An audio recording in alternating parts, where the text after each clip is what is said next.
अस्सलाम वालेकुम दोस्तों, अस्सलाम वालेकुम नाज़रीन। अॼु असां सोशल डेमोक्रेटिक पार्टीअ जे डायलॉग जे नए एपिसोड सां गॾु आहियूं।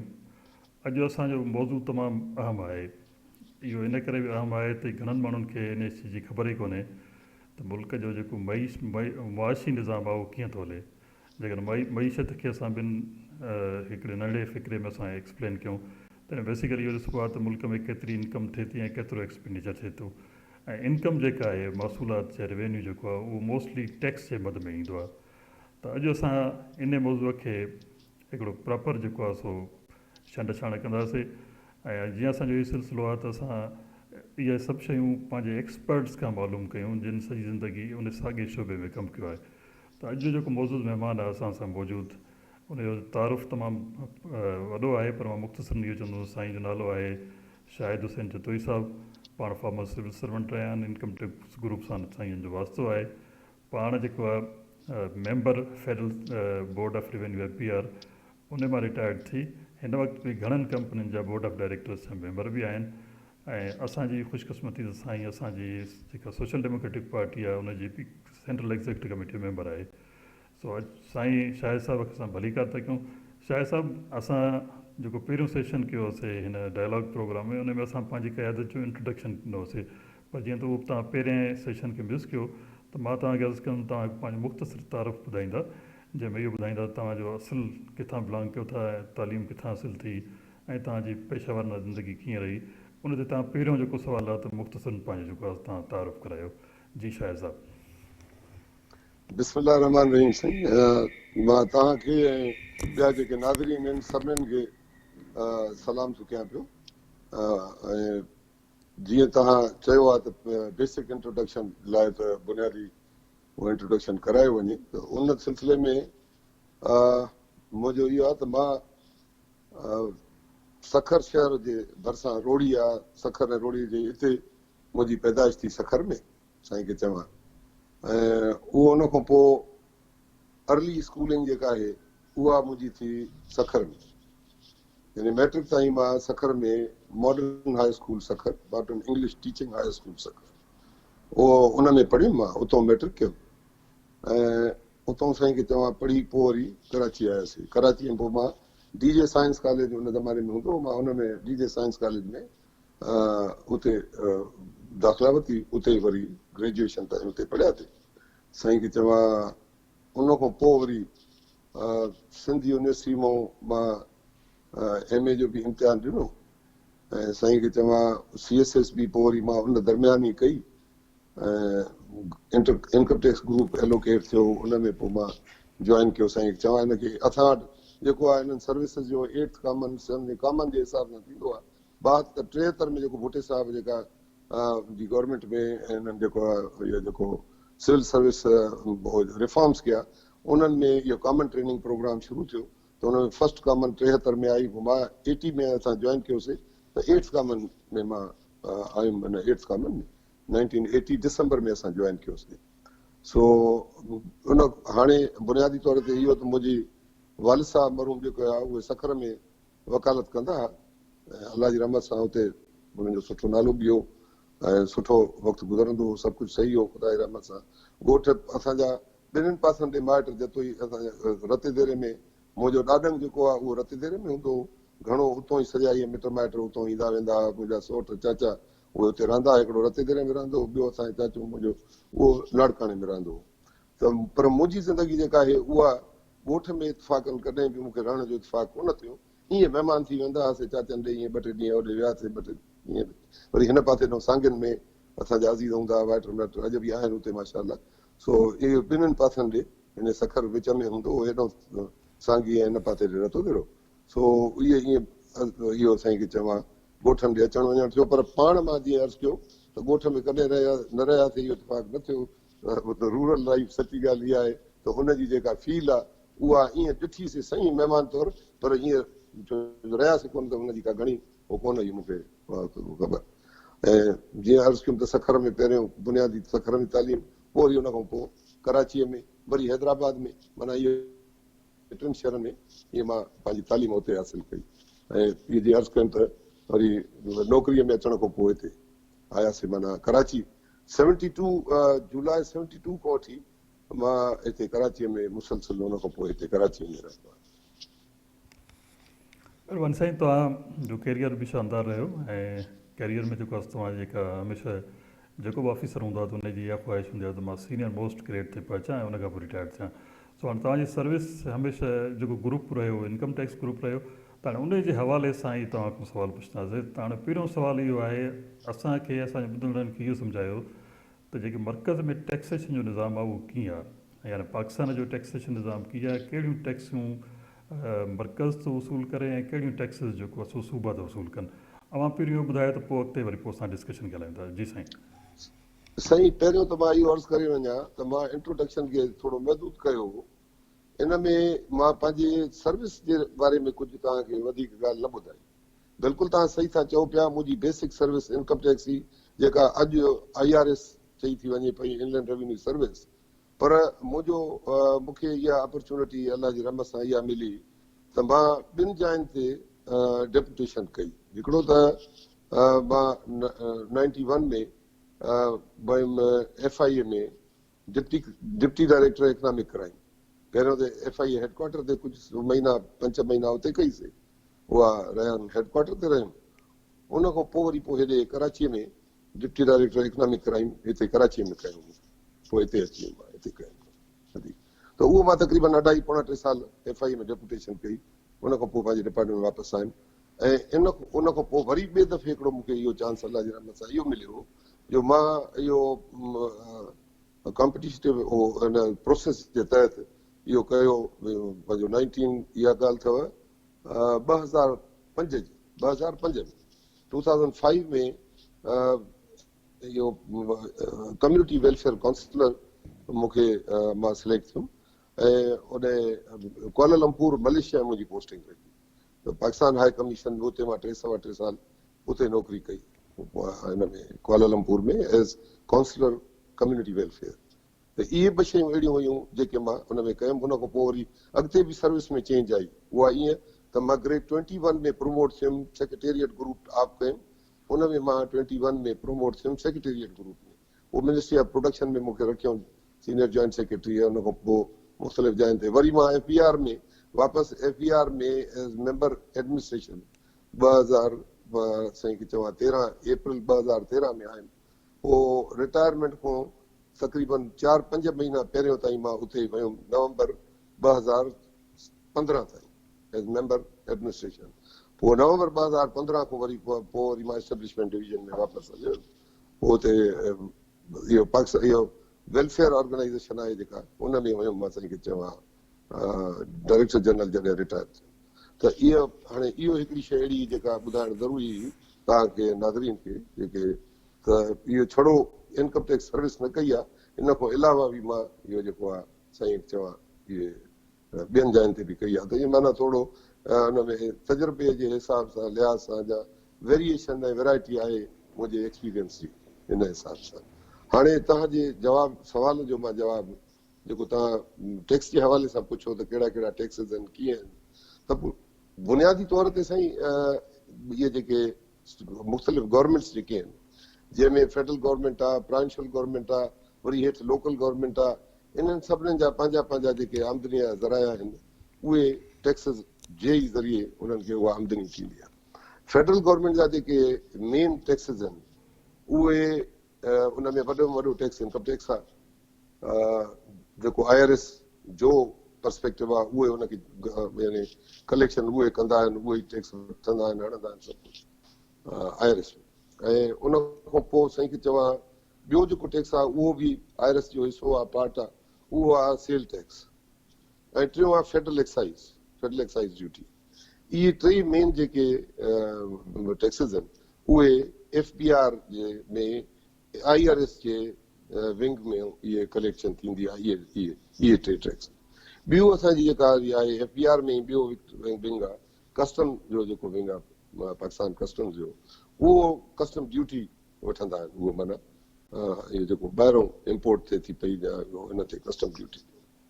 सो इहे मेन बुनियादी 4 इहे सम्झो इहे 4 अहिड़ा इनेक्टमेंट्स आहिनि जंहिंजे तहत फेडरल गवर्नमेंट जी आमदनी थींदी आहे। ॿिया बि नॉन टैक्स रेवेन्यू ॿियो बि घणो कुझु ॿियो हूंदो आहे जीअं मिसाल पेट्रोलियम ते लेवी आहे या ॿियो अहिड़े टाइप जी ॿी टैक्सिस आहिनि जेके फेडरल गवर्नमेंट खे ॿियनि मुख़्तलिफ़ जायुनि तां मिलंदियूं आहिनि, पर इहे उन्हनि जी असुलु कमाई जा असुलु जेका इनकम आहे, रेवेन्यू जेको असुलु आहे, उहो FBR मां इन्हनि चइनि साईं खे चवां जेके हुनजा विंग्स आहिनि उन्हनि मां मिलंदा आहिनि। इहे 4 जेके बेसिक शयूं। त इहो त थी वियो हिन जो यानी फेडरल गवर्नमेंट जो रेवेन्यू स्ट्रक्चर।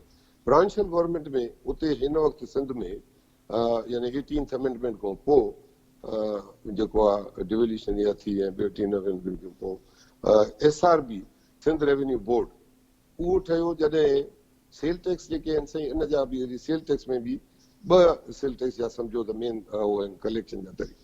हिकिड़ो आहे सेल टैक्स ऑन गुड्स, ॿियो आहे sale tax on services. Sale tax on goods जेको आहे उहो फेडरल गवर्नमेंट जो परव्यू आहे ऐं उन हवाले सां FBR sale tax on goods खे कलेक्ट कंदी आहे। सेल टैक्स ऑन सर्विसिस इहो वरी प्रोविंशियल गवर्नमेंट जो परव्यू आहे, इहो वरी प्रोविंशियल गवर्नमेंट उनखे कलेक्ट कंदी आहे ऐं उहा कलेक्ट कंदी आहे थ्रू SRB। सो SRB जे अचण खां पहिरियों फेडरल गवर्नमेंट खे जेको पूल मां पैसा मिलंदा हिन मां उहे निस्बतन काफ़ी घटि हुया, यानी जेको शेयर हो सेल टैक्स जे कलेक्शन जो जेको शेयर सिंध खे मिलंदो हो उहो निस्बतन काफ़ी घटि हुयो। जीअं मां हुनजो मूंखे जेको यादि आहे उहो इहो आहे त तक़रीबन सम्झो 2010 में इहो SRB ठही आहे ऐं उन में साईं चवां उन खां पहिरियों कोई तक़रीबन 9-10 बिलियन सेल टैक्स जी सिंध जो हिसो निकिरंदो हो, तक़रीबन 9-10 बिलियन यादि थो पए। जॾहिं 2010-11 यानी इन 10-11 साल में जेको आहे SRB जी पहिरीं कलेक्शन थी जॾहिं पहिरें साल में उहा ई 25 बिलियन थी, ठीकु साईं। उन खां पोइ उहा तमामु प्रोग्रेसिव फिगर्स ईंदा विया, 27% 25-27% ऑन एन एवरेज 25% हर साल उहा उन में ग्रोथ थींदी वई SRB जी कलेक्शन में। सो इहो यानी ऐं ॿियो जेको हुनजो आहे आमदनी जो ज़रियो ब्रांशियल गवर्नमेंट जो रेवेन्यू जो उहो वरी Sindh board of revenue, Sindh board of revenue. So Sindh board of revenue जो ॿियो जेके रेवेन्यू जी कलेक्शन थींदी, मिसाल ढल आहे या इहो आहे जेको ॿियो आबियानो फलाट, इहे इन खां अलावा हाणे हिकिड़ी जेका नई शइ उन्हनि खे मिली उहा इहे Sindh agriculture income tax. Agriculture जो जेको इनकम टैक्स आहे साईं उहो एज़ पर कॉन्स्टिट्यूशन उहो प्रोविंशियल गवर्नमेंट्स जो हणी थी सघनि, लैंड ते जेको बि टैक्स ईंदो उहो प्रोविंशियल गवर्नमेंट खे वठी थी सघे, फेडरल गवर्नमेंट उहा नथी वठी सघे। त उहो जॾहिं इहा ॻाल्हि क्लियर थी ऐं हिन ते इनकम टैक्स जी इहो ऑर्डिनेंस हिननि शुरू पास कयो सिंध असेंबली, त उन खां पोइ provincial Sindh government provincial government इहा कलेक्शन शुरू कई इनकम टैक्स ऑन एग्रीकल्चर। उन में साईं खे चवां हिकिड़ी यानी जेका हक़ीक़त आहे अनफॉर्चुनेट उहा इहा आहे त उन में कलेक्शन तमामु घटि, उनखे सीरियसली टेकअप न कयो वियो, छो जो सफ़ा उन में उनखे माना सम्झो त उहो हिकिड़ो अहिड़ो अनटैप्ड असां वटि सोर्स ऑफ इनकम आहे जंहिंखे प्रॉपरली फोकस न कयो। शायद तंहिंजे साहब करे असां उनजी थोरो तव्हांखे वक़फ़ो ॾियूं ऐं हिन में हिकु सुवाल खे नंढो करे कयूं त जीअं दोस्त सही सम्झी सघनि। हाणे में पहिरियों असां मर्कज़ी ॻाल्हि कयूं पिया था, जंहिंमें तव्हां हेड्स ॿुधाया त डिफरेंट हेड्स आहिनि, हुन में इनकम टैक्स आहे, सही सेल टैक्स आहे, इन कस्टम ड्यूटीज़ आहिनि। हाणे हिकिड़ो जेको बसि इहो हूंदो आहे त जेको पाकिस्तान में पोटेंशियल आहे टैक्स जो, उहो पोटेंशियल टेप कोन थो थिए। जेके डायरेक्ट असांजा सही जेके इनकम टैक्स भरण वारा माण्हू आहिनि उहे 1 मिलियन जे क़रीब हिकिड़ी फिगर ईंदी आहे त 1 मिलियन या 11 लख माण्हू आहिनि जेके डायरेक्ट टैक्स ॾियनि था। ऐं इनडायरेक्ट टैक्स खे हमेशह चवंदा उहा रिग्रेसिव टैक्स आहे जेका सभिनी खे माना मुतासिर कंदी आहे ऐं असां घणे में घणो असां इनडायरेक्ट टैक्सिस सां कंदा आहियूं। सो इहो मैकेनिज़म असांखे सम्झायो त हिकु इहो त असां वटि पूरो पोटेंशियल जेको टैक्स जो आहे उहो कलेक्ट कोन थो थिए, तंहिं करे पाकिस्तान में इहो हिकिड़ो हमेशह मसइलो रहियो आहे त पाकिस्तान में वसाइल घटि जनरेट थियनि था ऐं ख़र्चु घणो थो करिणो पए, ख़र्चु घणो थो माना प्लान थिए, नतीजे में असांजो मुल्क हमेशह ॾेवाल जो शिकार हूंदो आहे, मक़रूज़ हूंदो आहे। सो इहो जेको मैकेनिज़म आहे इहो सम्झायो त इहो किथे इन जो प्रॉब्लम आहे या किथे इनखे जेको आहे सो हल करण जी कोशिशि कयूं। पर आख़िर में असां मौज़ू खणंदासीं त कीअं हुन जा रिफॉर्म्स आणनि, पर असांखे इहो सम्झायो त टैक्स टू GDP रेशो बि कमु आहे ऐं जेके डायरेक्ट टैक्स ॾियण वारा माण्हू बि घटि आहिनि। जी साईं शाहिद साहब। साईं हिकिड़ो त इहो त तव्हां आख़िर में इहो लफ़्ज़ जेको चयो टैक्स टू जीडीपी रेशियो, बदकिस्मतीअ सां पाकिस्तान उन्हनि मुल्कनि में आहे जंहिंमें घटि में घटि टैक्स टू जीडीपी रेशियो तमामु घटि आहे, लो आहे तमामु, जीअं हिन वक़्तु 9% आहे, ठीकु आहे न साईं। ऐं इन हिसाब सां उहो तमामु घटि सम्झो थो वञे, छो जो डेवलपमेंट कंट्रीज़ में डेवलप्ड कंट्रीज़ में त घणो हूंदो आहे, पर इवन असांजो जेको नेक्स्ट डोर नेबर आहे इंडिया, उहो बि इन में असां खां काफ़ी मथे आहे, यानी उते बि 15% खां मथे ई आहे, 15 सम्झो अराउंड 15%, 15-16% आहे इंडिया में। पाकिस्तान में 9% आहे, कंहिं ज़माने में इहो ॾेखारियो वियो हुयो त ईअं 12% ऐं 13%, पर एक्चुअल एज सच उहो बि को मां नथो सम्झां त ऑथेंटिक फिगर हुयो। सो इहो त इन जे हवाले सां मां इहो चयुमि त इन घटि आहे। हाणे अचो इन ॻाल्हि ते डायरेक्ट टैक्सिस जी जेका तव्हां ॻाल्हि कई, उन में इहो आहे त डायरेक्ट टैक्स आहे इनकम टैक्स, सही मानो में डायरेक्ट टैक्स उहो आहे। इन खां अलावा हिकिड़ो डायरेक्ट टैक्स हूंदो हो जंहिंखे वेल्थ टैक्स चवंदा हुआ। उहो वेल्थ टैक्स जेको आहे उहो 2001-2 में जेको आहे उहो ख़तमु थियो, उनखे कढी छॾियऊं, माना उन मां बंदि करे छॾियऊं डिपार्टमेंट इहो सम्झो सेल टैक्स जो, इहो वेल्थ टैक्स जो। सो साईं चवां उन में ॾुखे में ॾुखी जेका टैक्स आहे वठणी, उहा आहे साईं डायरेक्ट टैक्स, जेका माण्हूअ जे पंहिंजे खीसे मां थी वञे।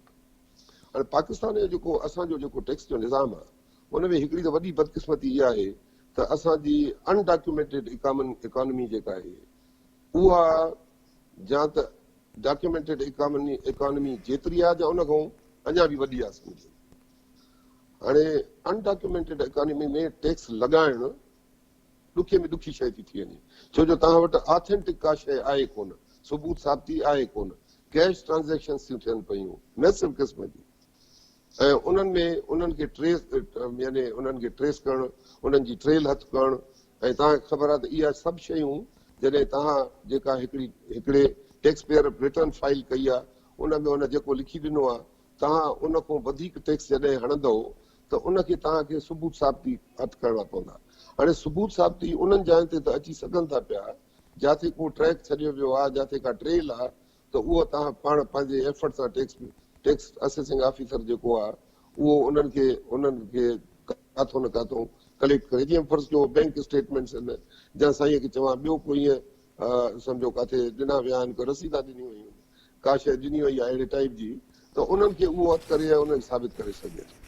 पर जिथे इहो कमु थिए ई कोन थो, सॼी ॾेती लेती जेका आहे, सॼी ट्रांज़ेक्शन जेके आहिनि उहे कैश में आहिनि, पोइ उते तव्हां जेको मिसाल वधीक टैक्स हणी नथा सघो। मां ॿुधायां उन में जे हणणु चाहियो बि था, हालांकि तव्हांखे ख़बर आहे इहे सॼी शइ सर्कमस्टेंशियल एविडेंस आहे, ॿी शयूं आहिनि, उनजो जेको टैक्स पेयर आहे उनजो स्टैंडर्ड ऑफ लिविंग बि हाई आहे, सभु कुझु आहे, पर कोर्टूं घणो करे मां जेको मुंहिंजो एक्सपीरियंस जेको रहियो, कोर्टूं इन्हनि ॻाल्हियुनि खे घटि तस्लीम कनि पई, त तव्हां हुनजी इहे जेके बि अहिड़ी शयूं ॿुधायो जिन्हनि खे तव्हां डॉक्यूमेंट ते साबित नथा करे सघो, ऐं डॉक्यूमेंट ते साबित उहो उन इकोनॉमी में मुमकिन थी सघंदो आहे जेका डॉक्यूमेंटेड इकोनॉमी हुजे। त बुनियादी शइ त इहा थी वई त इहो तस्वर जेको आहे डॉक्यूमेंटेड ऐं अनडॉक्यूमेंटेड इकोनॉमी, उन जो माण्हू जे ज़हन में हिकिड़ी शइ त इहा अचे। ॿी शइ जेका साईं जेका तमामु अहम आहे उहा इहा आहे त टैक्स लॉस जेके आहिनि उन्हनि में कॉम्प्लिकेशन्स तमामु घणियूं, यानी मां तव्हांखे अर्ज़ु कयां त टैक्स लॉस खे सम्झणु ॾुखे में ॾुखी ॻाल्हि थियो, ॾाढो ॾुखियो आहे, कॉम्प्लिकेटेड आहे, ऐं चङनि माण्हुनि खे बि यानी जेके प्रैक्टिस कनि था पिया उन्हनि में बि घणनि माण्हुनि खे सम्झ में न ईंदो आहे, माना ईअं माना अधी गाबरी जंहिंखे चऊं पाण, उहा नॉलेज हूंदी अथनि, बसि हुन ते मिड़ई पियो हलंदो आहे कमु। रिटर्न जेका आहे उहा फाइल करणु उहो हिकिड़ो टेक्निकल कमु आहे। असां वटि जेको बिज़नेसमैन आहे यानी मिडल लेवल ताईं, उनजी कॉम्प्रीहेंशन तमामु घटि आहे, उहो एॾो पढ़ियल लिखियल या एॾो तालीम याफ़्ता न हूंदो आहे जो उहा रिटर्न पाण फाइल करे सघे। लाज़मन उनखे वञिणो पवंदो आहे वकीलनि ॾे, ठीकु साईं, वकीलनि जी फी एतिरी हूंदी आहे जो उहा बि हिकिड़ी डिस्करेजिंग एलिमेंट आहे उन्हनि माण्हुनि लाइ जेके रिटर्न फाइल करणु चाहिनि था। हाणे वकील ॾे वञी 5-10 हज़ार रुपया फी ॾे उनखे ऐं 10 हज़ार रुपया फी ॾेई रिटर्न फाइल कराए, तंहिंखां चवंदो आहे मां न ई करायां त ठीकु आहे, पोइ उहो जो फाइल नथा कनि रिटर्न, उहो तमामु घणा अंग अखर आहिनि असां वटि।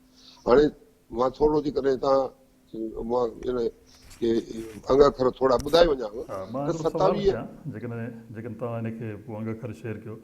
हाणे तव्हां चओ त असांजो जेको मेन मसइलो आहे उहो डॉक्यूमेंटेड इकोनॉमी न आहे। नतीजे में जेको आहे सो असां सही नमूने सां टैक्स असेस कोन था कयूं। हिकिड़ो इहो आहे। ॿियो इहो त ॿुधायो त जेके टैक्स लॉज़ आहिनि उहे कॉम्प्लिकेटेड आहिनि, जंहिंजे करे माण्हू ॻाल्हि सम्झी कोन था सघनि ऐं उहे टैक्स भरनि कोन था।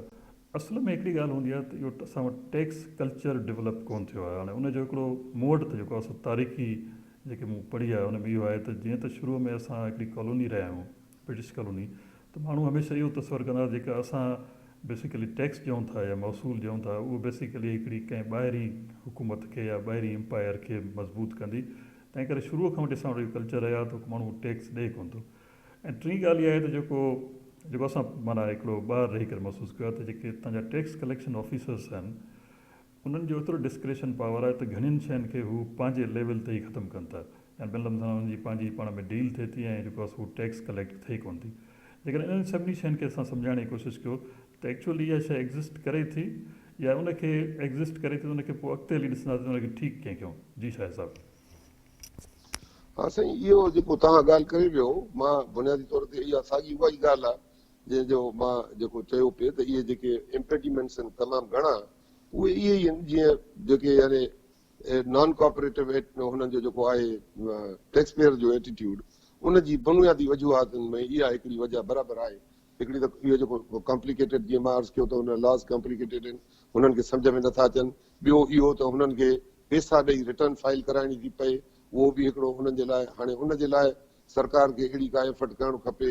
जीअं मां वरी अर्ज़ु कयां त हिकिड़ो मॉड्यूल कुझु अहिड़ा आहिनि मुल्कनि में जीअं उन्हनि जेके बेरोज़गार नौजवान आहिनि उन्हनि खे हिकिड़ो रोज़गार ज़रियो इहो वरी मां रखियो हुउमि त शायदि तव्हांखे जेके रिफॉर्म्स में इन पासे ॾे मां इहो ॿुधाईंदुसि। सो हाणे फ़िलहालु उनखे मां हाणे नथो ॿुधायां, अॻिते हली मां इन जो ज़िक्र कंदुसि त उनखे कीअं करे सघिजे थो, इहे रिटर्न फाइल करण खे कीअं उहो जेको आहे हुनखे मोबिलाइज़ करे सघिजे थो माण्हुनि खे जो उहो फाइल कनि रिटर्न।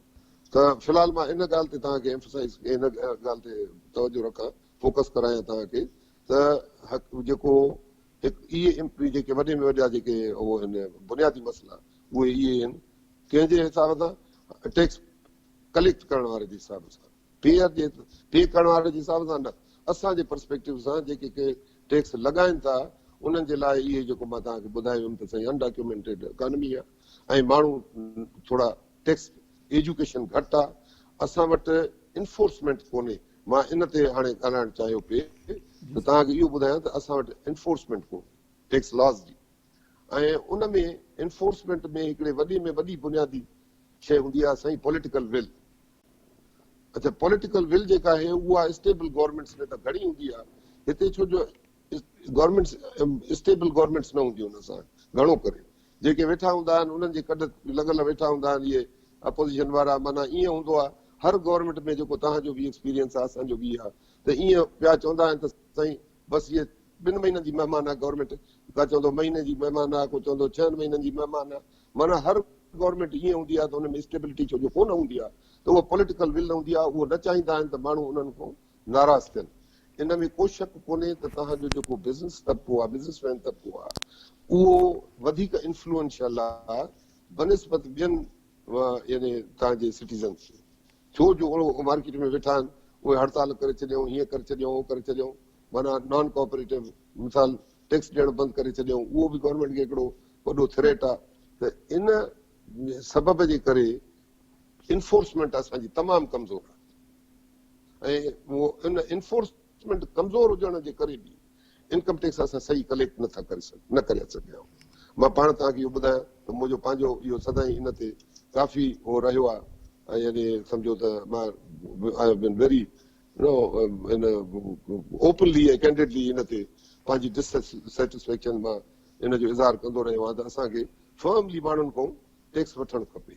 उहो तमामु ज़रूरी आहे टैक्स वठणु, छो जो टैक्स न वठंदव त तव्हांजो मुल्क कीअं हलंदो। तव्हांखे ख़बर आहे अॼु जेके असांजा बुनियादी मसाइल आहिनि पाकिस्तान जा, उहे सभु इन करे आहिनि जो असां जी आमदनी घटि ऐं ख़र्च वधीक आहे।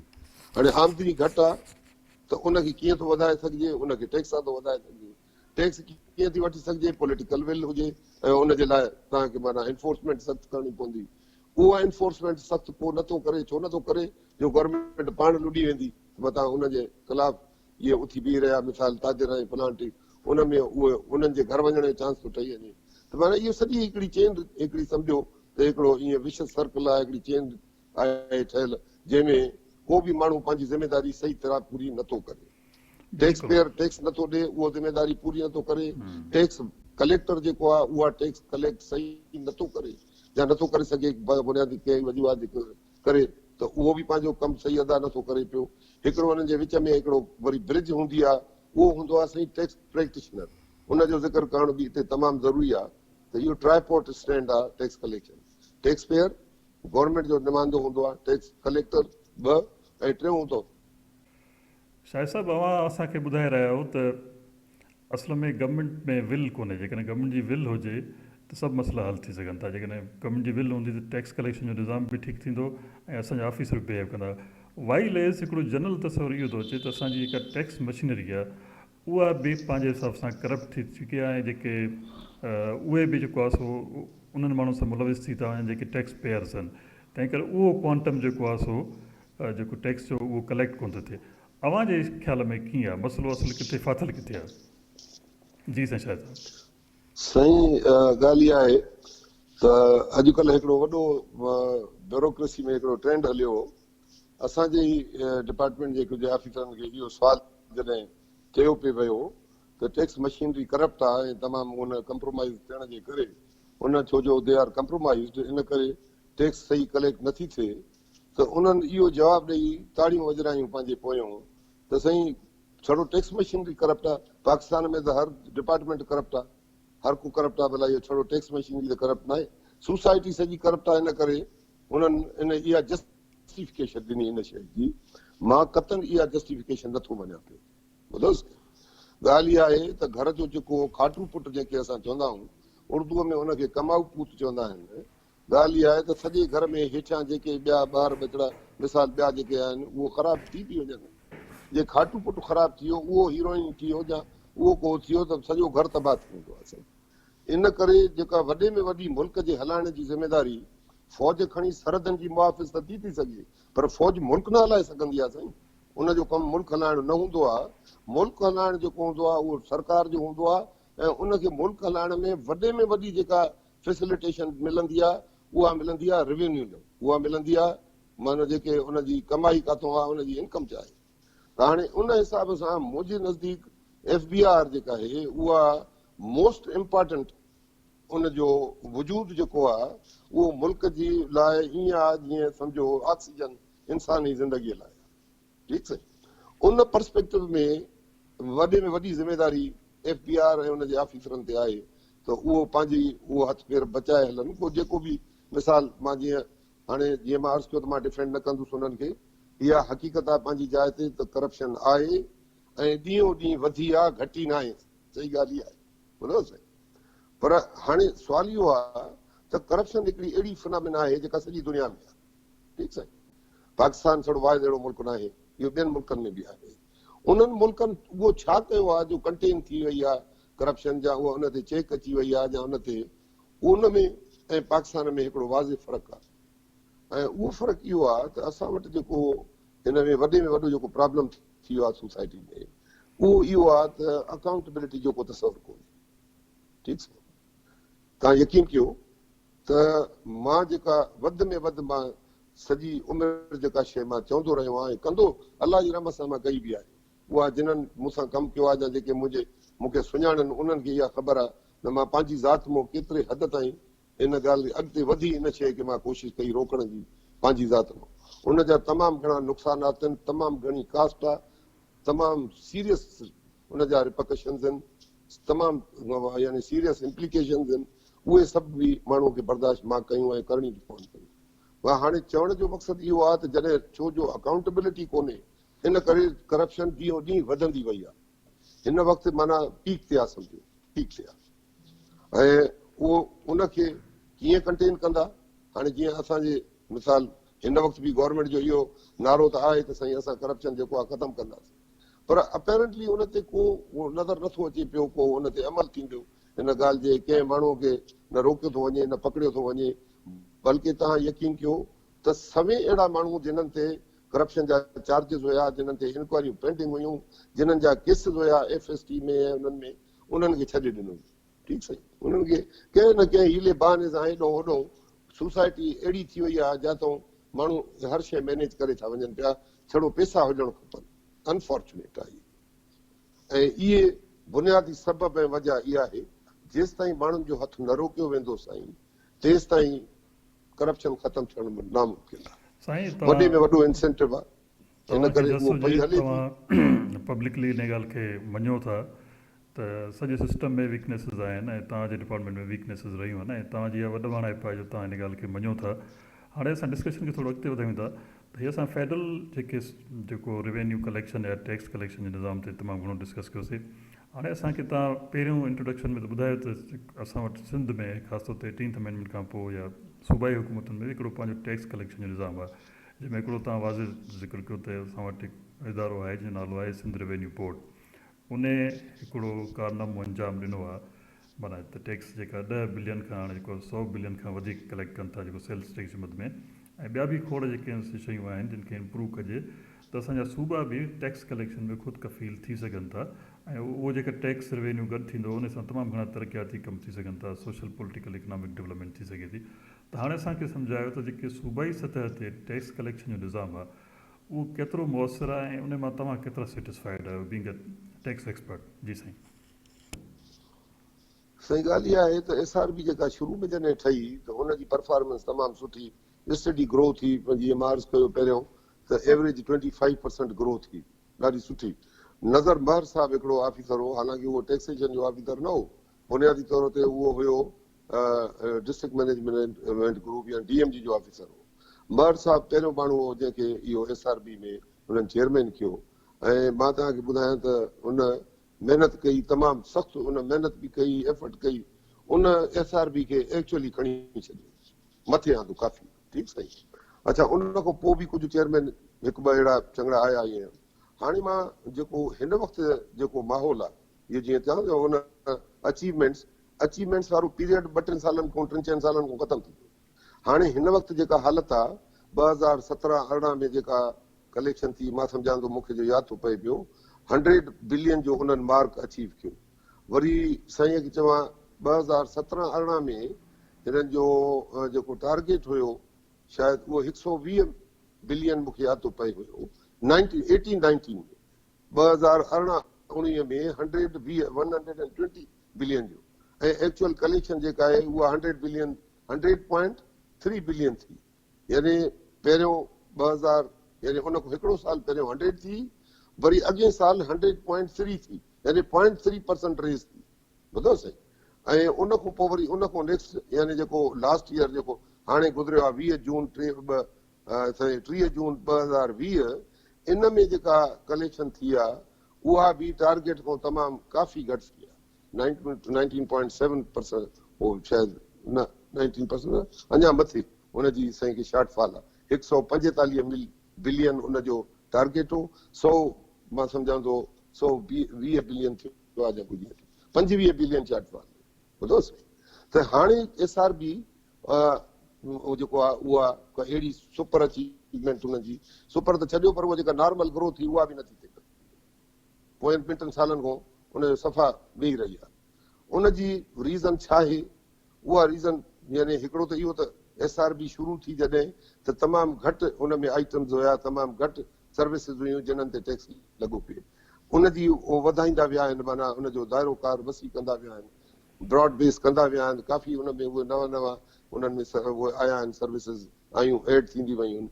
त हाणे त वधणु खपे, इलाही वधणु खपे निस्बत, पर वधण जे बजाए रहंदो उहो त किथे तव्हां सम्झो था त एडमिनिस्ट्रेशन उनजी जेका टैक्स जी आहे उहा कलेक्शन उहा प्रॉपर नथी थिए पई। ठीकु आहे न साईं। ऐं कुझु ॻाल्हियूं अहिड़ियूं आहिनि जेके मां यानी उहो करे वेंदुसि। ठीकु आहे, मुंहिंजी इहा फितरत आहे मुंहिंजी, मां मुड़ां त कोन थो पियो। उन में काफ़ी प्रॉब्लम्स ऐं मसाइल ज़िंदगी भर फेस कया आहिनि। त हाणे वरी बि उहो अलाह जी मर्ज़ी आहे ईअं त मूंखे हक़ ऐं सच ॻाल्हाइणो आहे। पोइ हाणे उन में मूंखे मुसीबत या अचे थी भले ई अचे। मां ॿुधायांव त हिन वक़्तु जेका उते टैक्स मशीनरी आहे, मां उन में क़तन बि सेटिस्फाइड न आहियां। उनजी कई ॻाल्हियूं उन्हनि जी मूंखे ख़बर आहिनि, कई शयूं उन्हनि जी ख़बर आहिनि, पर हाणे छा आहे त प्रायोरिटी जेका आहे साईं, अर्ज़ु ॿुधी वञो, हिन वक़्तु सूबे सिंध जी जेका बि ब्यूरोक्रेसी आहे, इन खां गंदी ब्यूरोक्रेसी सिंध में कॾहिं बि न रही आहे। सिंध में ऑफिसर इज़त वारा शानायत ऑफिसर पैदा थींदा रहिया ऐं साईं खे चवा उहे वक़्तु कटे पंहिंजो हले विया। हाणे प्रेफरेंस असांजे हुकुमरान जी उहा इज़त वारा ऐं शानायत ऑफिसर न आहे। Let me be very honest to you. हाणे उन्हनि खे कंप्रोमाइज़्ड ऑफिसर खपनि। ठीकु साईं। इन करे इहे हाणे जेका चॉइसिस आहिनि इहो बि मां तव्हांखे ॿुधायां इवन FBR में बि इहो प्रॉब्लम रहियो पर एतिरे हद ताईं न जेतिरो SRB में हाणे थियो आहे लेटी पोयनि 5-7 सालनि खां। हुननि खे अहिड़ा माण्हू खपनि जेके हुकुमराननि जे आङुर ते नचनि। पोइ जेके कराइनि था उन खां छा थो थिए उहो घणी ॻाल्हियूं आहिनि जेके हिन महिल हे अप्रोप्रिएट फोरम न आहे जिते मां वेही कयां। बसि इहो तव्हांखे ॿुधाइणु काफ़ी आहे त जेके हिन वक़्तु माण्हू आहिनि उन्हनि खां बहितर माण्हू रखिया वञनि त तमामु वॾो पोटेंशियल आहे साईं SRB तमामु वॾो। बिल्कुलु साईं बिल्कुलु। हाणे छा आहे साहिबु असांजो अच्छा ईअं हिकिड़ो मूंखे हिकिड़ो अर्ज़ु मां ॿियो करे वञा उहो मां तमामु ज़रूरी आहे उहो उनजी ख़बर ॼाण पवणु माण्हुनि खे। उहा इहा आहे त हिकिड़ो वॾो सोर्स आहे साईं income tax on agriculture income. तव्हां हैरान थींदो ॿुधी त मुंहिंजे कई दोस्तनि मूंखे इन ॻाल्हि ते अप्रोच कयो त असां इनकम टैक्स ॾियणु चाहियूं था पंहिंजी एग्रीकल्चर इनकम ते पर असां को टैक्स वठनि नथा। ठीकु आहे। मां पहिरियों त इन ॻाल्हि खे सीरियसली मां चयुमि त इहो थी न सघे। इहो कीअं आहे त माण्हू ॾियणु चाहिनि था ऐं नथा वठनि। हुननि चयो साईं DC ऑफिस में माण्हुनि खे ख़बर ई न आहे त इनकम टैक्स बि वठिबी आहे इन एग्रीकल्चर इनकम ते। ऐं तव्हां यकीन कयो मां पूरी ज़िमेदारीअ सां तव्हांखे इहो ॿुधायां थो पियो त मां पाण 4 केसिस में पाण कोशिशि कयमि ऐं इहा ॻाल्हि 100% दुरुस्त निकिती।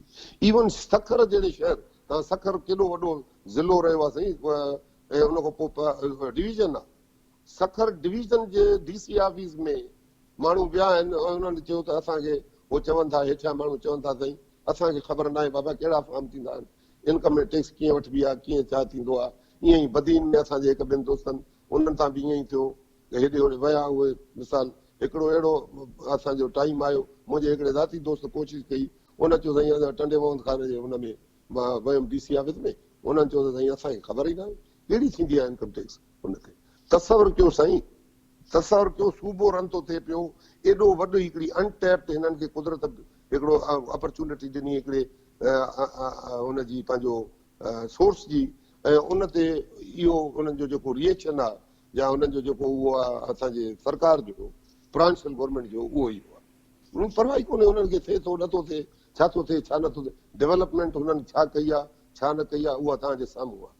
कहिड़े हाल में आहे कराची शहर ऐं जेका इंटीरियर जी हालत आहे उहा मां सम्झां थो ख़ुदा करे अॼु मौज दड़े जहिड़ी बि जे सिंध थी वई त मां सम्झां गदा थींदी उहा उहो मौज जो दड़ो तमामु इज़त वारो ऐं फज़ीलत वारो टाइम। इन वक़्तु तव्हांखे ख़बर आहे लाड़काणो सखर जंहिं शहर में वञो हैदराबाद उहा हैदराबाद जेका तव्हां ॾिठी असां ॾिठीसीं उहा टंडी सड़क उहा फलाणी सड़क अॼु वञी ॻोल्हियो त सही उहा हैदराबाद किथे आहे।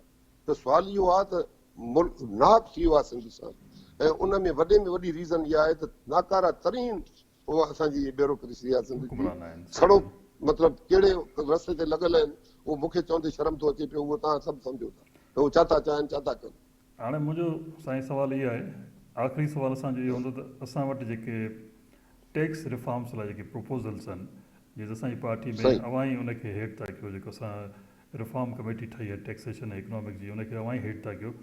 इन सुवाल खे असां कयूं था इन खां पहिरियों सिर्फ़ु हिन ॻाल्हि खे अञा वधीक माना वाज़िब कयूं जेका हाणे पाण चयो पिया जेका इनकम टैक्स ऑन एग्रीकल्चर आहे उहो असां वटि तमामु वॾो रिसोर्सिस आहे पर उहो प्रॉपर इम्प्लीमेंट कोन थो थिए। मूंखे सिर्फ़ु एतिरो ॿुधायो या असांजे नाज़रीन खे एतिरो ॿुधायो त ॿिया इन खां अलावा ॿिया कहिड़ा सोर्सिस आहिनि जेके टैप कोन था थियनि प्रॉपरली मैनेज कोन था कनि जंहिंजे करे असांजो इवन प्रोविंशियल टैक्स रेवेन्यू बि तमामु घटि कलेक्ट थिए थो। कुझु इन खां अलावा बि ॿियूं शयूं आहिनि जीअं हुते असां वटि हिकिड़ो एक्साइज़ जो डिपार्टमेंट बि आहे जंहिं लाइ मूंखे इंफॉर्मेशन आहे त हुन वटि तमामु हज़ारनि जी तइदाद में मुलाज़िम आहिनि पर रेवेन्यू कलेक्शन 1 बिलियन बि कोन था कनि। सो अहिड़े क़िस्म जा ॿिया मसइला बि आहिनि जेके सिंध जे लेवल ते मर्कज़ी लेवल ते न पर सिंध जे लेवल ते टैक्स कलेक्शन जे निज़ाम में एग्ज़िस्ट कनि था। पोइ आख़िरी सुवाल ते बाद में था अचूं। साईं हाणे अर्ज़ी आहे त तव्हां चओ था पिया त इन्हनि खां अलावा ॿिया कहिड़ा रेवेन्यू जा सोर्सिस आहिनि जेके टैप कया वञनि। सुवाल इहो आहे मां तव्हांखे ॿ इहे जेके हाणे सोर्सिस ॿुधाया छा इहे टैप थिया आहिनि टू द फुलेस्ट या इन में को यानी का उहो कई वई आहे एफर्ट कई वई आहे त इन में वधि में वधि इनखे मैक्सिमाइज़ कजे इन्हनि कलेक्शन इन्हनि उन मां डिपार्टमेंट्स मां क़तन न थी आहे उन में का कोशिशि अहिड़ी न थी आहे का एफर्ट अहिड़ी कोन थी आहे। मां जेकॾहिं को सीरियस आहे हिन वक़्तु सिंध गवर्नमेंट जो को माण्हू को ॿुधे ई हो को बि यानी जेको यानी पोइ उहो भले ई चीफ मिनिस्टर साहिब हुजे या गवर्नर साहिब जेको बि हुजे उहो पुछे मां थो उन्हनि खे नाला ॾियां उन्हनि खे रखनि उहे ॿुधंदा कंहिंजी कोन। ॻाल्हि इहा आहे त अहिड़ा माण्हू अॼु बि वीचार तव्हांखे सरफिरिया मिली वेंदा जेके तव्हांजे माण्हुनि जी ॻाल्हि न ॿुधंदा। तव्हांखे त माण्हू उहे खपनि जेके MNA जे फोन ते उथी बीही रहनि या MPA फोन ते निबड़ी पवनि। इहे अहिड़ा माण्हू जे आहिनि त पोइ उन्हनि जी परफॉर्मेंस इहा हूंदी जेका हले थी पई। उहे माण्हू जिन्हनि में इज़त नफ़्स आहे ऐं जेके वाकई हिन मुल्क सां हिन क़ौम सां जिन्हनि खे प्यार आहे ऐं जिन्हनि खे यानी पंहिंजे हलाल ऐं हक़ हलाल रोज़ी खाइण जो जंहिंखे उहो आहे उहे माण्हू तव्हां रखो। मां नाला आहिनि ईअं न आहिनि त उहे मरी विया आहिनि अलाह जी रहमत सां अॼु बि तव्हांखे अहिड़ा ॿ चारि माण्हू मिले तव्हां उन्हनि खे रखो। उहे तव्हांखे काॾे जो काॾे पहुचाए ॾींदा। एफर्ट थींदी न साईं को कमु थींदो न उनखे तव्हां उहे रिसोर्सिस मुहैया करे ॾियो उहे तव्हांखे रिज़ल्ट आणे ॾींदा इनशाला। पहिरीं ॻाल्हि इहा आहे त चॉइस ऑफ मैन उहा कीअं आहे तव्हांजी उहो जेकॾहिं चॉइस ई तव्हांजी इहा आहे त कंप्रोमाइज़िंग केरु आहे मुंहिंजो पार्टी जो केरु आहे मुंहिंजे सौट मासाद केरु आहे मुंहिंजो अज़ीज़ केरु आहे पाड़े वारो केरु आहे इहो फलाणे जो पुटु आहे ढिंगरे जो पुटु आहे इहे तव्हांजा क्राइटेरियाज़ हूंदा सिलेक्शन जा for job where which is such a sensitive job collection of taxis उते जे अहिड़ा माण्हू तव्हां रखंदो त पोइ इहो ई रिज़ल्ट हूंदो जेको इहो। त इन करे पहिरीं ॻाल्हि त इहा त इन्हनि ॿिनि खे टैप कयो तव्हांखे शायदि वधीक ज़रूरत न पए। हाणे इहो जीअं तव्हां एक्साइज़ जो ॻाल्हि कई एक्साइज़ जी साईं एक्साइज़ मां तव्हांजी केतिरी इनकम थी सघंदी तव्हांजे ख़्याल में उहो एक्सपेंडिंग टैक्स कोन्हे। तव्हांजी गाॾियूं आहिनि जेके उन्हनि ते तव्हां मिसाल मोटर व्हीकल टैक्स था वठो या साईं घरनि ते को टैक्स था वठो जेको बि अहिड़े टाइप जो उहो थिए थो उनजो को एतिरो अॻे वॾो हिननि जो हूंदो शराब ऐं गुता ऐं फलाण तीर उन तो हिननि खे मिलंदे इहा मिलंदी हुई। हाणे उन्हनि खे बि छो जो रिस्ट्रिक्ट कयो वियो आहे ऐं उहो छड़ो नॉन मुस्लिम लाइ आहे शराब त उहो पीअनि। हालांकि उते बि मां तव्हांखे हक़ीक़त तव्हांखे ख़बर हूंदी पी त उन्हनि खे मुस्लमान घणो था वञनि पर बहरहाल नालो अञा ताईं उहो हले ईअं थो त इहे नॉन मुस्लिम लाइ आहे। पर इहो जेको आहे हिन हवाले सां उते मां नथो सम्झां एॾो पोटेंशियल आहे जेको को तमामु सिग्निफिकेंट क़िस्म जो को तव्हांजी इकोनॉमी ते असरु आणींदो। तव्हांजी इकोनॉमी प्रोविंशियल इकोनॉमी उनजा इहे टैक्सिस आहिनि ॿिया लोकल टैक्सिस आहिनि। तव्हां लोकल गवर्नमेंट जो निज़ाम आणियो जेको त उसूलनि हुजणु खपे ऐं इहे जेका आहे ट्रिकल डाउन इफेक्ट हुजे हेठि वञे पावर ऐं इख़्तियारात हेठि लेवल ते वञनि उहो सभिनी खे ख़बर आहे। हर को सम्झे थो पियो नथो थिए पियो छो नथो थिए इहा बि हर कंहिंखे ख़बर आहे। केरु नथो करे इहा बि हर कंहिंखे ख़बर आहे। जे इहो सभु थींदो ऐं माण्हुनि जे असुल माण्हुनि जे जेके हेठां ग्रास रूट लेवल ते जेके नुमाइंदा हूंदा उन्हनि जे हथ में इख़्तियार वेंदो ख़र्च करण जो कमाइण जो त तव्हां ॾिसंदो हेठि लेवल ते इनकम जो वॾा ज़राया आहिनि उते बि इहे जेके इहे थींदा आहिनि पंहिंजो चवां लोकल टैक्सिस हूंदा आहिनि त उहो उन मां थींदो। त बाक़ी अदरवाइज़ मां तव्हांखे अर्ज़ु कयां त इहे ॿ रेवेन्यू जा तमामु वॾा इन्हनि में पोटेंशियल अञा इन्हनि खे एक्सपेंड करे सघिजे थो। बिल्कुलु साईं शाह साहिबु हाणे असां असुलु जेको जो असांजे हिन प्रोग्राम जो हाईलाइट हूंदो आहे त जीअं असां हिकिड़ी पॉलिटिकल पार्टी ठाही आहे ऐं असांजो बेसिकली एजेंडा रिफॉर्म एजेंडा आहे त असां अंदरि अची करे जॾहिं असांखे मौक़ो मिलंदो त असां सभु डिपार्टमेंट्स पोइ फेडरल लेवल ते प्रोविंशियल लेवल ते उनखे रिफॉर्म कंदासीं। हाणे जेकॾहिं सिधो सुवालु तव्हांखे पंहिंजे डिपार्टमेंट जो कयूं त जेकॾहिं असांखे चांस मिले थो STP मर्कज़ में या सिंध में अचे थी त असांखे कहिड़ा कंक्रीट स्टेप खणणु घुरिजनि जंहिंसां टैक्स जो निज़ाम बहितरु थिए रेवेन्यू कलेक्शन थिए ऐं उहो खाटू कूट एतिरो कटाए ॾिए त असां पंहिंजा मसइला हल करे सघूं। जी शाह साहिबु साईं उन में त जीअं मां अर्ज़ु कयो न सभिनी खां पहिरियों त ॾिसो जेको सिलेक्शन माण्हुनि जी सही सिलेक्शन थिए सही माण्हू तव्हां चूज़ कयो ऐं उहो हिकिड़ी तरीक़े ॿ ॻाल्हियूं उन्हनि में आहिनि उहो तव्हां बि सिविल सर्वेंट रहिया आहियो जेके असां वटि गवर्नमेंट सर्वेंट जी ॿ हूंदियूं आहिनि मेन उनजी साईं खे चवां यार्ड स्टिक्स यानी उनजी परफॉर्मेंस यानी एफिशिएंसी उनजी ऐं ॿियो उनजी साईं खे चवां इंटेग्रिटी। ठीकु आहे हाणे हिकु त इंटेग्रिटी वारा माण्हू हुजनि एफिशिएंसी तव्हां वधाए सघो था।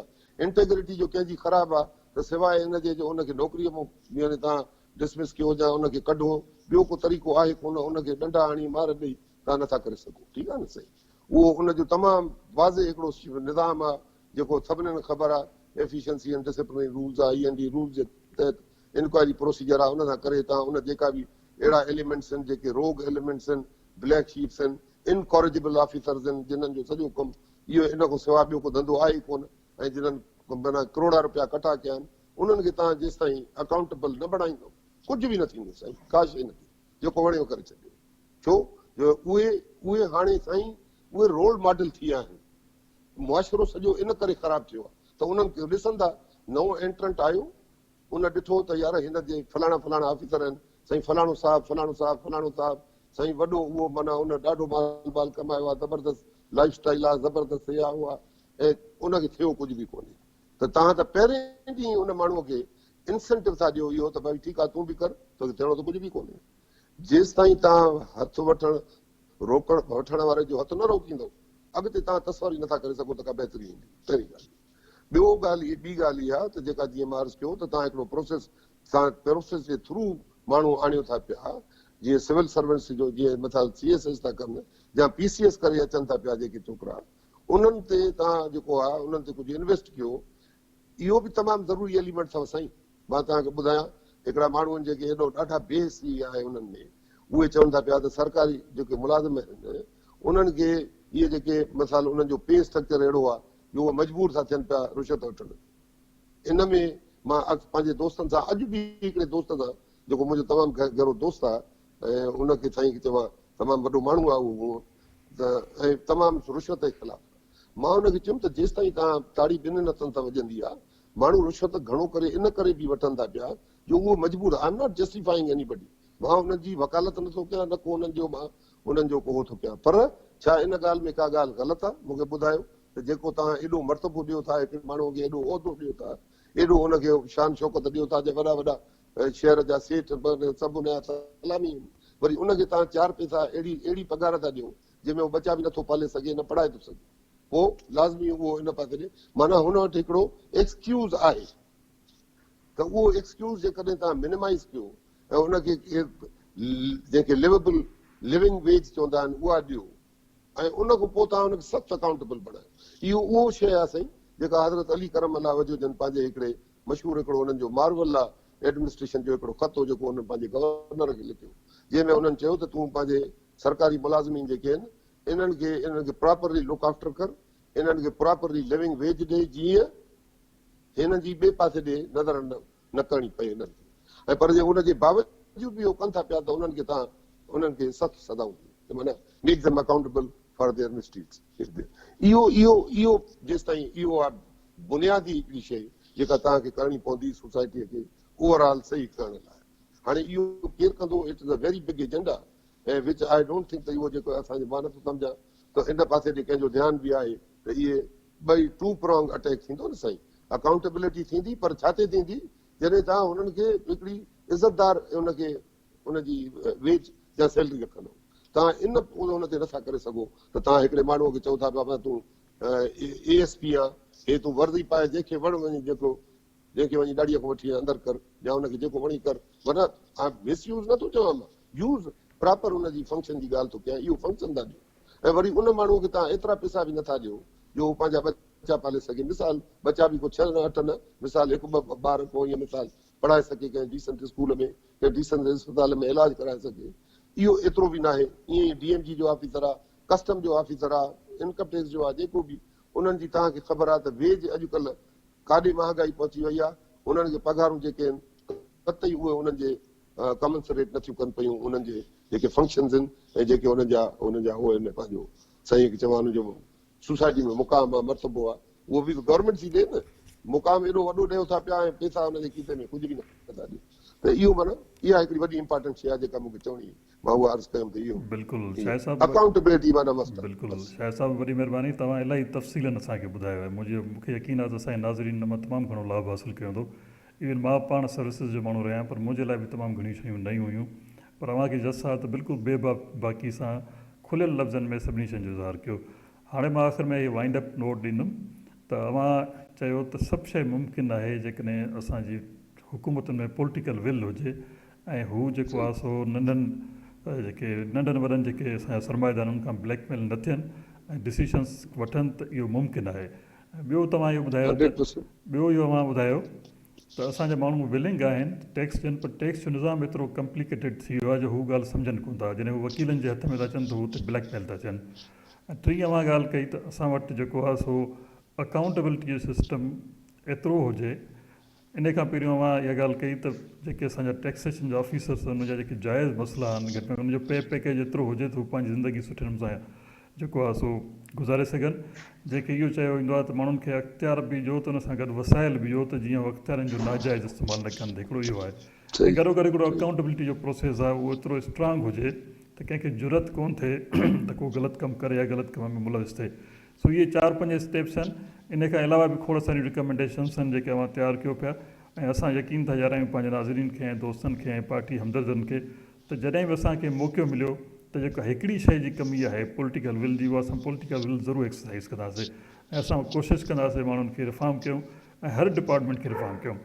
साईं सिंध जे मसइलनि खे ॿुधायो त सिंध में जे इवन जेके लोकलाइज़ टैक्सिस आहिनि जेके हिन वक़्तु असांखे मिलियल आहिनि 18th अमेंडमेंट खां पोइ उन में एतिरो पोटेंशियल आहे जेकॾहिं सुठा माण्हू रखूं था right person at the right place त उहे असांखे एतिरो रेवेन्यू जनरेट ॾींदा त असांजा तमामु घणा सिंध में जेको आहे सो तरक़ियाती मनसूबा असां हुन में शुरू करे सघूं था।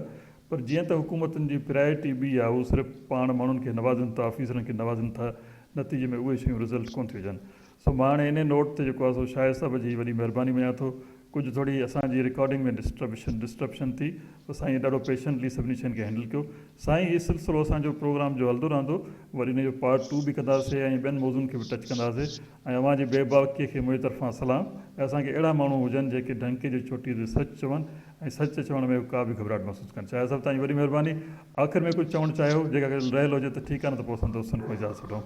साईं तव्हांजी वॾी महिरबानी। तव्हां इहो मौक़ो ॾिनो। ॿी ॻाल्हि इहा आहे त वधीक हाणे इहो त छो जो इहा त स्टार्ट आहे बिगनिंग आहे इनशाला वरी हिन मौज़ूअ ते जीअं तव्हां चओ था अॻिते बि ॻाल्हाईंदा रहंदासीं ऐं छड़ो ॻाल्हाइणो न आहे साईं इनशाला ताला जॾहिं वक़्तु आयो ऐं असांजे हथ में का शइ अची सघी अहिड़ी जो असां कुझु करे सघूं उहो करण खां इनशाला असां घटाईंदासीं कोन पंहिंजी तरफ़ां इनशाला। ख़ुदा हाफ़िज़ साईं महिरबानी। इंशाल्लाह गॾु साथ सलामत।